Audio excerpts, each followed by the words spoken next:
Talk about whipping up the left these days, what Beto is trying to do on the campaign trail. That's what Alexandria Ocasio-Cortez has been doing as a freshman Democrat in the House of Representatives. But when she gets out there sometimes, she occasionally gets a little ahead of the skis, came out a couple of nights ago and claimed that Congress amended the Constitution to stop FDR from being reelected, even though that amendment process happened after she said it did. Listen to her and we'll give you the facts. When our party was boldest, the time of the New Deal, the Great Society, the Civil Rights Act, and so on, we had and carried supermajorities in the House, in the Senate. We carried the presidency. They had to amend the Constitution of the United States to make sure Roosevelt did not get reelected. And there were so many extraordinary things that were happening in that time that were uniting working people. Extra might be a good word, because it turns out when you look at the facts, April 12th, 1945, FDR died.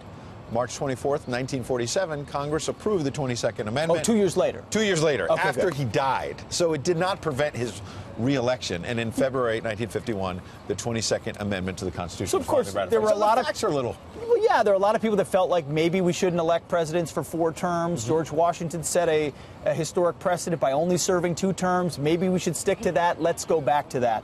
So you can. So she's right that FDR being in there for consecutive terms in general got this movement going, but to say it prevented him from being reelected is not what happened. Yeah, and it's also an important point because she's so overconfident because she's used to not being challenged and she's used to most in media supporting her, and she gets to say, oh, they just don't like me. No, the issue a lot of people have with you is that some of the stuff you say makes no sense. It makes no sense. The Green New Deal you put out makes no sense. Take some responsibility. And if you're going to talk about historical context, you got to get it right or you're going to be held to account if you want to take it seriously. I kind of like what she said. I say we unite the working people, we amend the Constitution, allow for 3 or 4 terms, and then Trump can run again in 2024. So this is about Donald Trump, right? Yeah, like if she thought that was a bad move, I'm all in. Let's amend the Constitution and see if Trump can get a third term. 4 or 5 terms? 5, 6, 7, whatever. Whatever. You know? Maybe we could partner on that.